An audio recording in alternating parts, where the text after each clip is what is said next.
Group D की अगर हम बात करें तो 6 क्वेश्चन आपको प्रोवाइड किए जाएंगे, जिसमें से सिर्फ आपको आंसर करने रहेंगे कि आपके बोर्ड के एग्जाम में क्या इंपॉर्टेंट क्वेश्चन आ सकते हैं 5 मार्क्स के लिए। और जो हम बात करेंगे वो 5 मार्क्स का क्वेश्चन की बात करेंगे। ठीक है, क्या क्या पॉसिबल क्वेश्चन हैं जो आपके बोर्ड के एग्जाम में पूछे जा सकते हैं, वो क्या है? Describe the process of oogenesis with suitable diagram, या में है। ठीक है, या में हम बात करते हैं describe the process of spermatogenesis with suitable diagram. इन दोनों में से कोई एक क्वेश्चन आएगा। 5 मार्क्स के क्वेश्चन में डायग्राम जितना आप अच्छे से बना सकते हो, ठीक है, बना करके एक्सप्लेन करने पे मार्क्स की पॉसिबिलिटी ज्यादा बढ़ जाती है। डीएनए और आरएनए में क्या डिफरेंस है आप उसको जरूर पढ़ ले। ठीक है, हो सकता है 5 मार्क्स में आपको हेल्प करे, 3 मार्क्स में भी क्वेश्चन आते हैं इसके। ठीक है, नेक्स्ट इंपॉर्टेंट क्वेश्चन है वो क्या है? मोनोहाइब्रिड क्रॉस बना करके आपको लॉ ऑफ डोमिनेंस को एक्सप्लेन करना है। तो आपने बुक में देखा है कि लॉ ऑफ डोमिनेंस के लिए 3 पॉइंट रखे गए हैं, उन 3 पॉइंट को आप लिखोगे और मोनोहाइब्रिड क्रॉस किसी भी कैरेक्टर को लेकर के मोनोहाइब्रिड क्रॉस आपको बनाना है। देखो बायोटेक्नोलॉजी से इंपॉर्टेंट क्वेश्चन है आपके लिए, आप उसको जरूर से पढ़ लेना। क्वेश्चन नंबर 11 की बात करें, ठीक है, आप फोकस करके उसको पढ़ोगे, एक्सप्लेन करोगे। तो ये बेसिक क्वेश्चंस हैं 5 मार्क्स के लिए कि क्या क्या आ सकते हैं, किन किन चैप्टर से हैं, वो हम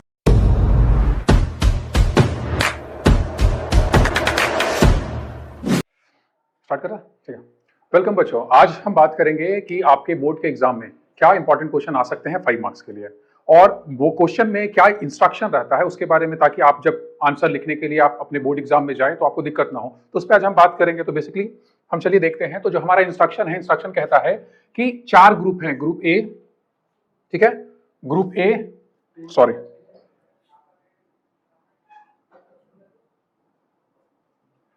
group A, group B, colour change कर लेता हूं ताकि आपको देखने में आसानी हो। ठीक है, ओके। तो बात करते हैं group A, group B, group C और ग्रुप डी। ठीक है, तो ये 4 सेक्शन रहेंगे आपके क्वेश्चन में, जिसमें से ग्रुप ए जो रहेगा वो 25 क्वेश्चंस होंगे 25 मार्क्स के लिए, कहने का मतलब है 1 मार्क्स का होगा। ठीक है, ग्रुप बी जो हमारा है वो 9 क्वेश्चंस होगा, लेकिन उसमें से सिर्फ आपको 7 क्वेश्चन ही आंसर करने होंगे, वो भी 1 मार्क्स का होगा। ये शॉर्ट आंसर टाइप क्वेश्चन होगा। ठीक है, आपको आंसर लिखना होगा। जैसे ग्रुप ए में हम एमसीक्यू देख रहे हैं, ग्रुप बी एमसीक्यू नहीं है, 1 मार्क्स का है, लेकिन ये क्या है? शॉर्ट आंसर टाइप क्वेश्चन रहेगा। ठीक है, अगर हम ग्रुप सी की बात करते हैं तो ग्रुप सी में 8 क्वेश्चन होंगे 3 मार्क्स के लिए, लेकिन सिर्फ आपको आंसर करने होंगे 6। 3 मार्क्स के लिए 8 क्वेश्चन दिए जाएंगे, लेकिन आपको आंसर कितने करने हैं? सिर्फ आपको 6 आंसर करने हैं। ठीक है, ग्रुप डी की अगर हम बात करें तो 6 क्वेश्चंस आपको प्रोवाइड किए जाएंगे, जिसमें से सिर्फ आपको आंसर करने हैं 4 आंसर्स आपको लिखने हैं 6 क्वेश्चंस में से, जो कि 5 मार्क्स के रहेंगे। आज जो हम बात करेंगे वो 5 मार्क्स का क्वेश्चन की बात करेंगे। ठीक है, क्या क्या पॉसिबल क्वेश्चंस हैं जो आपके बोर्ड के एग्जाम में पूछे जा सकते हैं। अगर आप उन 5 क्वेश्चंस को सॉल्व करते हैं, बनाते हैं, प्रैक्टिस करते हैं, तो पॉसिबिलिटीज है कि group A, group B, group C अगर वहां से आता है तो आप उसके आंसर करके अच्छे से मार्क्स को स्कोर कर सकते हैं। तो चलिए हम बात करते हैं कि क्या क्या पॉसिबिलिटीज हैं कि 5 मार्क्स के क्वेश्चन आपके आ सकते हैं। ठीक है, मैं स्क्रीन से थोड़ा हट जाता हूं ताकि आप स्क्रीनशॉट ले लें। ठीक है, तो देख पा रहे हैं कि यही क्वेश्चन है।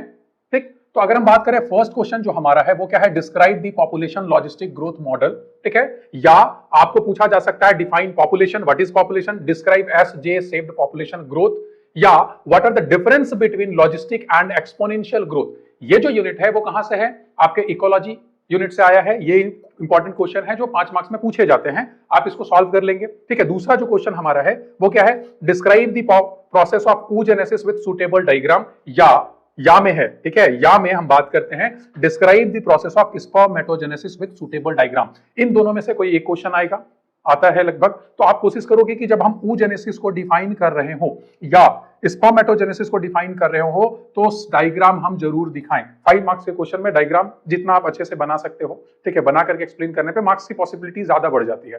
तो हम कम लिख करके ज्यादा मार्क्स ला सकते हैं। तो 5 मार्क्स में हम कोशिश करेंगे कि डायग्राम जरूर से जरूर बनाएं। ठीक है, या अगर आप दोनों को क्वेश्चन पढ़ लेते हो, क्वेश्चन टर्न कर जाता है कि डिफरेंस बिटवीन स्पर्मेटोजेनेसिस oogenesis, वहां भी आप मार्क्स स्कोर कर सकते हो। तो ये रिप्रोडक्शन, ह्यूमन रिप्रोडक्शन से आपका क्वेश्चन है। आगे अगर हम मूव करते हैं क्वेश्चन नंबर 4 की तरफ, तो क्या क्वेश्चन है कि what are the difference between DNA and RNA. DNA और आरएनए में क्या डिफरेंस है, आप उसको जरूर पढ़ ले। ठीक है, हो सकता है 5 मार्क्स में आपको हेल्प करे, 3 मार्क्स में भी क्वेश्चन आते हैं इसके। ठीक है, 1 मार्क्स का डेफिनेटली है, कुछ ना कुछ भिड़ ही जाएगा। तो आप difference between DNA and RNA जरूर पढ़ेंगे। ठीक है, और डीएनए हमारा क्या है? जेनेटिक मटेरियल है।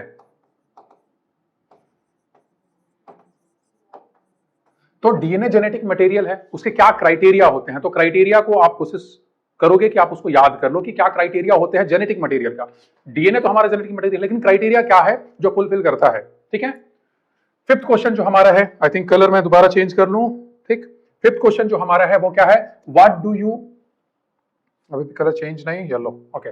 What do you mean by regulation of gene expression, explain with the help of lac operon. Lac operon की मदद से आप रेगुलेशन ऑफ जीन को एक्सप्रेशन को एक्सप्लेन करेंगे, या लैक ऑपेरॉन भी एक इंपॉर्टेंट क्वेश्चन है। अगर मान लो सिंपली बोल दिया explain what is lac operon, define operon and explain what is lac operon, तो उसका जो डायग्राम है आप डायग्राम को बनाओगे, उसको एक्सप्लेन अच्छे से करोगे तो वहां से भी मार्क्स आप अटेंड कर सकते हो। या अगर रेगुलेशन ऑफ जीन एक्सप्रेशन पूछ दिया गया कि जीन कैसे एक्सप्रेस कर सकता है तो with the help of lac operon आप एक्सप्लेन कर सकते हैं, वहां से भी मार्क्स आप स्कोर कर सकते हैं। नेक्स्ट जो इंपॉर्टेंट क्वेश्चन है वो क्या है, मोनोहाइब्रिड क्रॉस बना करके आपको लॉ ऑफ डोमिनेंस को एक्सप्लेन करना है। तो आपने बुक में देखा है कि लॉ ऑफ डोमिनेंस के लिए 3 पॉइंट रखे गए हैं, उन 3 पॉइंट को आप लिखोगे और मोनोहाइब्रिड क्रॉस, किसी भी कैरेक्टर को लेकर के एक मोनोहाइब्रिड क्रॉस आपको बनाना है, आप क्रॉस बना लोगे और क्या करोगे, सिर्फ आप F1 जनरेशन तक ही क्रॉस को बनाओगे, उससे आगे आपको बनाने की जरूरत नहीं है। सिर्फ आप F1 जनरेशन तक मोनोहाइब्रिड क्रॉस बना करके लॉ ऑफ डोमिनेंस के 3 पॉइंट आप लिख दोगे, मार्क्स होंगे। ठीक है, with the help of dihybrid cross explain law of independent assortment. अब यहां पे आपको डाइहाइब्रिड क्रॉस बनाना है, ठीक है, लेकिन यहां पे है कि आपको F2 जनरेशन तक बनाना होगा और लॉ ऑफ इंडिपेंडेंट असॉर्टमेंट का जो स्टेटमेंट है वो लिखना है, लिंक करना है दोनों डायग्राम और स्टेटमेंट को। ठीक है, और इस तरीके से आप क्या कर सकते हैं, लॉ ऑफ इंडिपेंडेंट असॉर्टमेंट पे अगर क्वेश्चन पूछा जाए तो आप उसको एक्सप्लेन करोगे। तो ध्यान रखना कि डाइहाइब्रिड क्रॉस में आपको F2 जनरेशन तक बना करके दिखाना होगा लॉ ऑफ इंडिपेंडेंट असॉर्टमेंट के लिए। अगला क्वेश्चन की अगर हम बात करें, क्वेश्चन नंबर 8 जो कहता है डिफाइन द टर्म, क्या codominance and incomplete dominance. Codominance और इनकम्प्लीट डोमिनेंस क्या है, यहाँ पे तीनों अगर पूछ दिया जाए कि आप डिफाइन कीजिए कोडोमिनेंस को, इनकम्प्लीट डोमिनेंस को एक हमने छोड़ दिया है, that is a complete dominance, that is law of dominance में वही डोमिनेंस है। ठीक है, तो वो तीनों को भी आप एक्सप्लेन कर सकते हो। तो बेसिकली आपको इन टर्म्स के बारे में पढ़ना होगा। ठीक है, तो वहां पे विद एग्जांपल्स आप उसको पढ़ सकते हो, वो भी एक इंपॉर्टेंट क्वेश्चन है आपके लिए जेनेटिक्स से। नेक्स्ट हमारा जो है वो एक्सप्लेन हाउ बायोटेक्नोलॉजी, ठीक है, कैसे अप्लाइड है मेडिसिन में, या मेडिसिन में बायोटेक्नोलॉजी का क्या रोल है। ठीक है, उसके लिए भी आपको प्रिपेयर करके रखना होगा, ताकि ये भी क्वेश्चन बार बार रिपीट करते आ रहे हैं, तो क्वेश्चन आपके लिए ये इंपॉर्टेंट है कि मेडिसिन में बायोटेक्नोलॉजी का क्या इंपॉर्टेंस है। इसी का दूसरा अगर हम क्वेश्चन देखें बायोटेक्नोलॉजी का, जो इंपॉर्टेंट है आपके लिए वो क्या है, describe the process of formation of recombinant DNA. Recombinant DNA कैसे फॉर्म करता है, उसके स्टेप्स भी इंपॉर्टेंट है। ठीक है, और एक इंपॉर्टेंट क्वेश्चन है that is various tools of recombinant DNA technology. तो इन क्वेश्चंस को अगर आप डील करते हो बायोटेक्नोलॉजी से, ये इंपॉर्टेंट क्वेश्चन है आपके लिए, आप उसको जरूर से पढ़ लेना। क्वेश्चन नंबर 11 की बात करें तो क्या है, explain the process of DNA replication. ये छोड़ना नहीं, ठीक है, ट्रांसक्रिप्शन, ट्रांसलेशन एंड रेप्लिकेशन, ये इंपॉर्टेंट टॉपिक है आपके लिए। तो आप क्या करोगे, डीएनए रेप्लिकेशन का जो स्टेप्स हैं, ठीक है, डीएनए कैसे रेप्लिकेट्स करता है, कौन से एंजाइम उसमें हेल्प करते हैं, तो वो विद सुटेबल डायग्राम आप जरूर पढ़ना, ये इंपॉर्टेंट क्वेश्चन भी है आपके लिए।